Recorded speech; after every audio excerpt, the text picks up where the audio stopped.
Louvado seja nosso Senhor Jesus Cristo. Para sempre seja louvado. E salve Maria. Salve Maria. Paz e bem para todos os que estão acompanhando a transmissão desta Santa Missa pelos meios de comunicação da nossa paróquia, Paróquia do Divino Espírito Santo, da Arquidiocese de Montes Claros, no estado de Minas Gerais.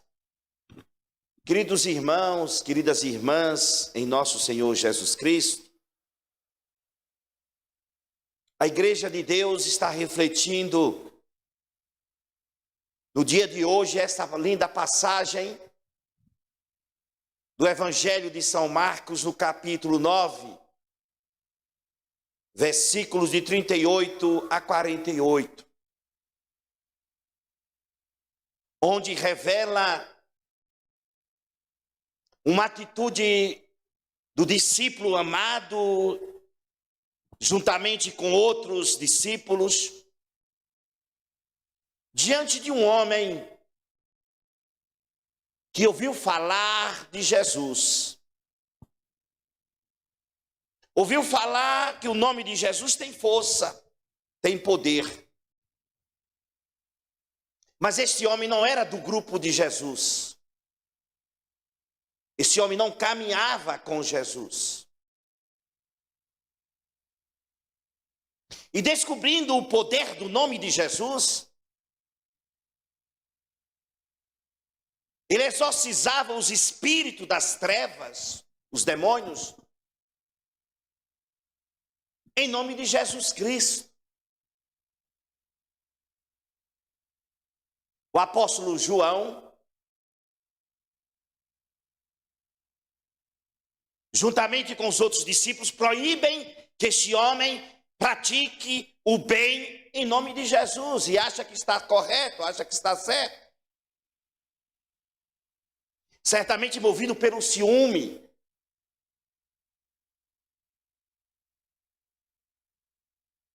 Pela mentalidade de que Jesus era propriedade particular do grupo deles.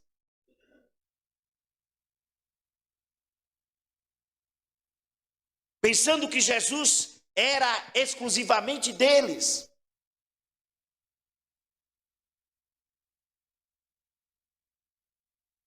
É aquela história perigosa que é presente ainda hoje, vai ser presente durante toda a vida. Se você faz parte do meu grupo, o meu grupo é o melhor, é o mais abençoado. Não existe isso. Porque a partir do momento que Jesus suscita um grupo, uma pastoral, um movimento na igreja, todos eles são abençoados, todos eles são importantes para a edificação do reino de Deus. Veja, nós estamos celebrando 100 anos da Legião de Maria. É um movimento importante. Nós temos na igreja a renovação carismática.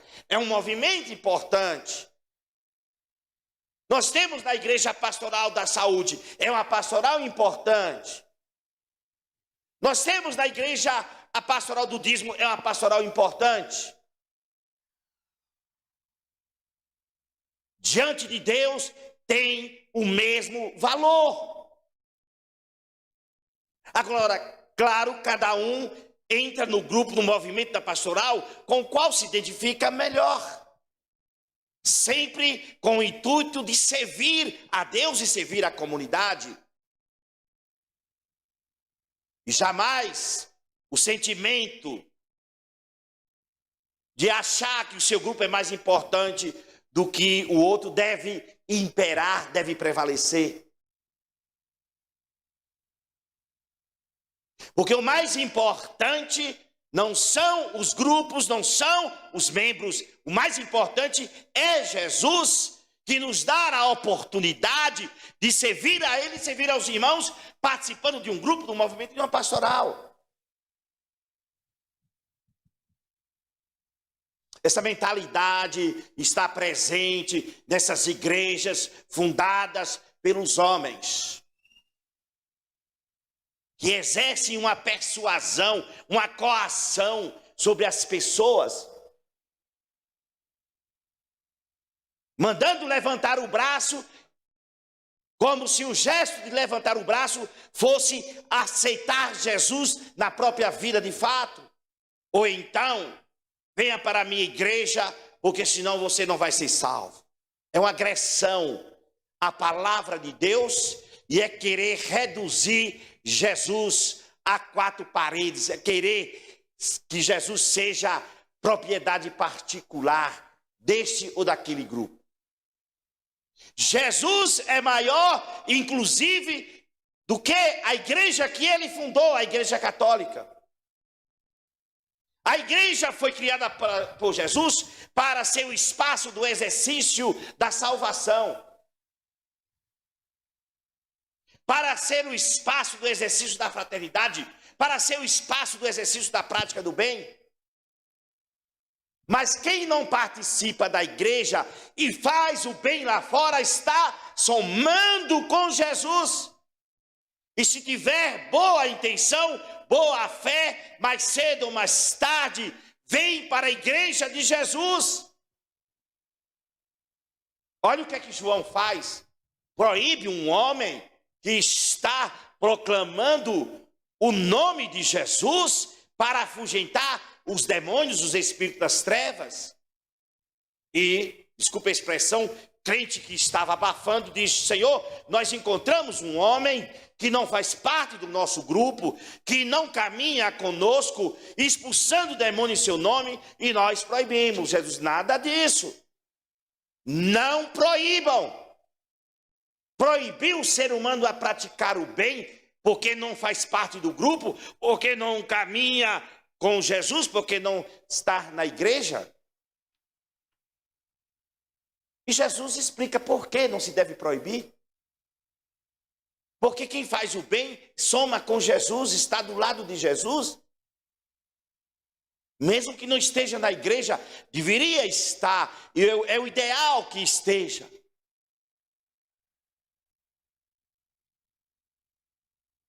E Jesus diz que não há quem fale bem dele e depois fale mal, porque se isso acontecer, tal pessoa está doente, é ela que precisa de libertação. Chama-se a isso esquizofrenia ou transtorno bipolar. Pessoas com duas caras, com duas opiniões, com duas atitudes. Jesus, não há quem fale bem de mim e depois fale mal. Quem não está contra mim está a meu favor, soma comigo. Mas nesse mesmo evangelho tem uma sentença lavrada por Jesus, que a princípio parece radicalismo de Jesus. Não. É o amor à vida, a proteção aos mais desprotegidos, sem redundância. Disse Jesus: quem escandalizar um desses pequeninos, está falando de pequeninos, de indefesos, de inocentes. Porque você manchar a mente de um inocente é um pecado que brada aos céus. Diz: quem escandalizar um desses pequeninos é melhor que amarre uma pedra no pescoço, a pedra de moinho, e se lance ao mar. Sabe qual é a chance de amarrar uma pedra de moinho no pescoço e se lançar ao mar? Sabe qual é a chance de voltar, de se salvar, de escapar? Zero. O que Jesus está dizendo aqui? Que não se pode violentar a inocência, não se pode violentar o indefeso, não se pode escandalizar os seus pequeninos. E nós vivemos num mundo, e eu posso dizer isso com conhecimento de causa, porque muitos de vocês já sabem, eu tenho uma instituição que caminha para 20 anos, em Três Marias, fundada quando eu fui pároco naquela cidade. Instituição que acolhe crianças e adolescentes que vivem em estado de vulnerabilidade social. E por essa instituição, muitos pequeninos violentados, abusados, escandalizados já passaram por lá. Crianças exploradas por padrastos, por pais doentes, crianças exploradas pelo turismo porco daquela cidade, por caminhoneiros inescrupulosos. Crianças que trazem feridas terríveis, porque foram abusadas.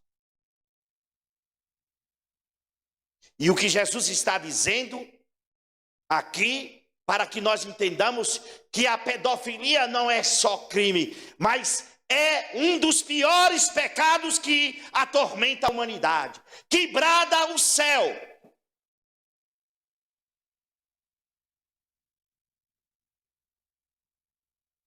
E ao dizer isso, que é melhor que tal pessoa não tivesse nascido, ou se nasceu, é melhor que amarre uma pedra de moinho no pescoço e se jogue ao mar. Jesus está determinando o fim, a erradicação desse mal infernal, que não é só doença, mas é presença infernal em quem pratica tal coisa, em quem realiza tal prática.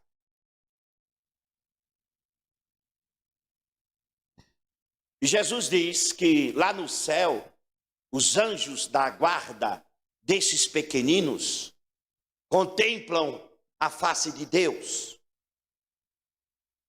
Por isso que criança é coisa sagrada, embora os pais, às vezes mais, deseduquem, deturpam, deformam do que educam. Porque eu conheço só uma forma de educar o ser humano para Deus. É seguindo aquilo que tem na palavra. É dando o exemplo de ser pai de Deus, ser mãe de Deus. E vocês sabem, no mundo cão que nós vivemos, é muito difícil educar os filhos longe da igreja. Se na igreja a coisa já é difícil, você imagine no mundo lá fora, onde os meios de comunicação, os grupos ideológicos vão agredindo os valores da família apresentados pela Sagrada Escritura, haja vista o Salmo 127. Quando o salmista nos leva a rezar que o homem de fé, feliz aquele que teme ao Senhor, isto é, aquele que tem fé no Senhor, porque a sua esposa é uma videira fecunda no coração da sua casa. Os seus filhos são rebentos de oliveira. Procure envergar um rebento de oliveira para você ver se você consegue. O salmista está dizendo que é educar na lei do Senhor, como foi cantado pela salmista. A lei do Senhor Deus é perfeita, alegria ao coração.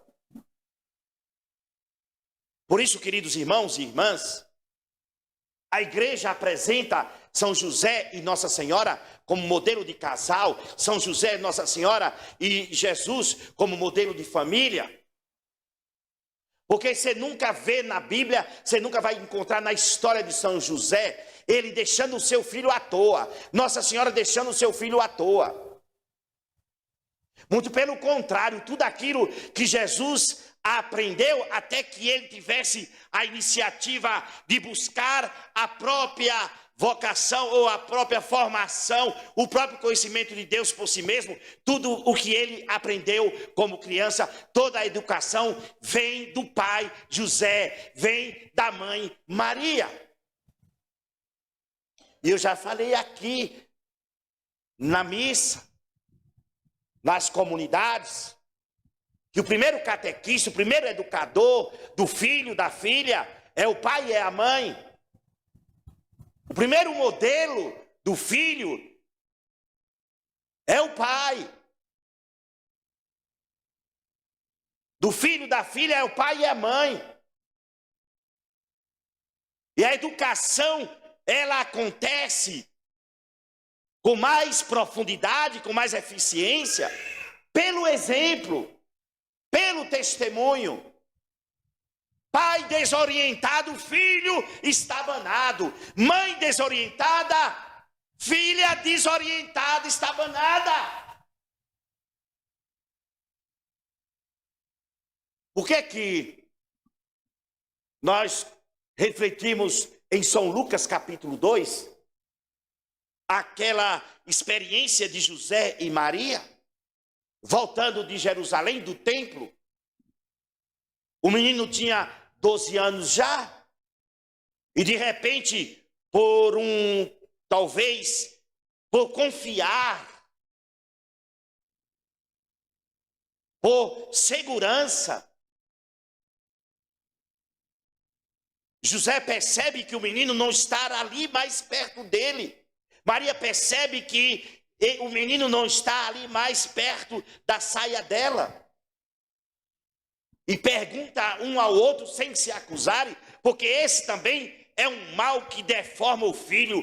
É o filho e a filha verem os pais se acusando uns aos outros, colocando a culpa um no outro. Sabe por que isso acontece? Porque não reza. Sabe por que isso acontece? Porque não reflete a palavra. Sabe por que isso acontece? Porque não vem para a missa, não vem para a igreja. São José não disse, a culpa é sua do menino ter sumido. Nem Maria disse a José, a culpa é sua do menino não estar conosco. Não. Eles perguntam um ao outro e depois tomam juntos uma atitude. Vamos voltar para Jerusalém.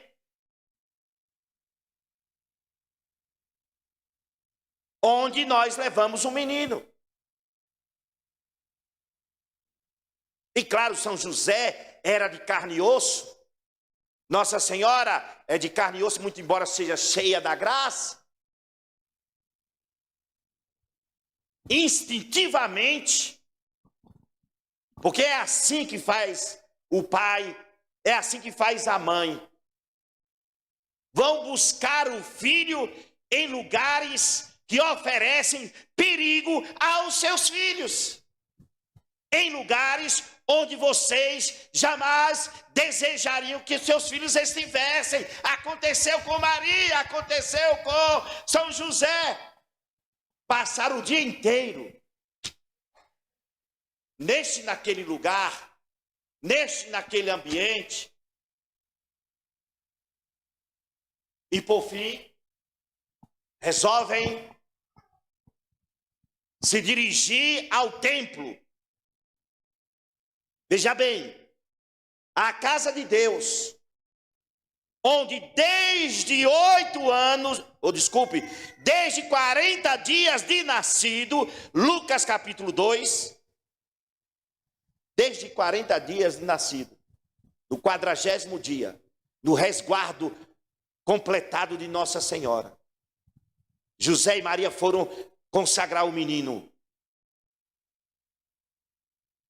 ao Altíssimo. E o que há? Vocês acham que a mente de Jesus não absorveu? O coração não acolheu?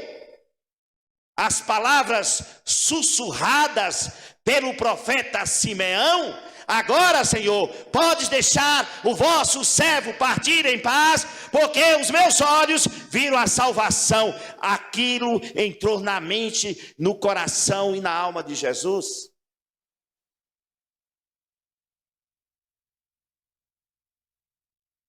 E durante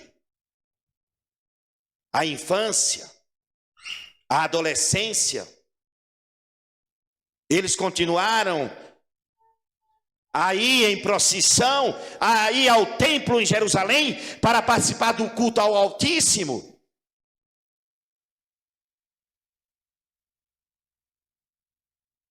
E quando Maria pergunta, chega no templo, na casa de Deus. Ela vê o menino rodeado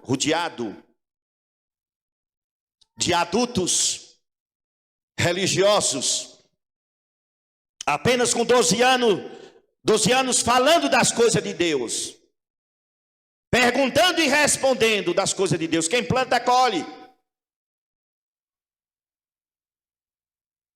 Um grande mal que assola a humanidade hoje é querer terceirizar a formação espiritual dos filhos. E muita coisa ruim acontece porque você, ao invés, como canguru, ter o seu filho aqui,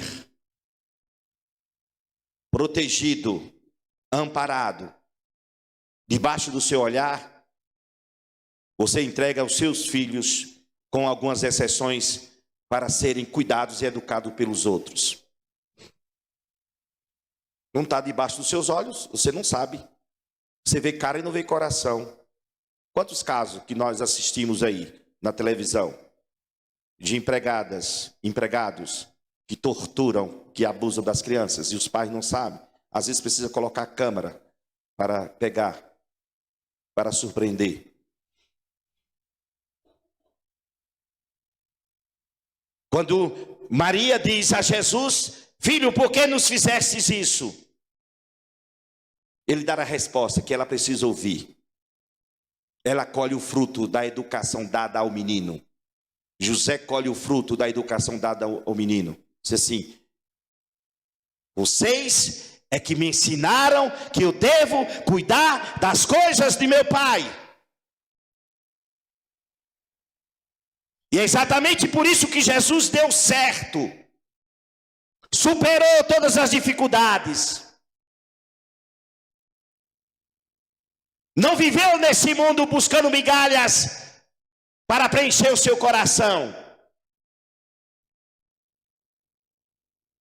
Porque a ausência do Pai eterno em nossa vida nos leva a ser garimpeiros de migalhas passageiras.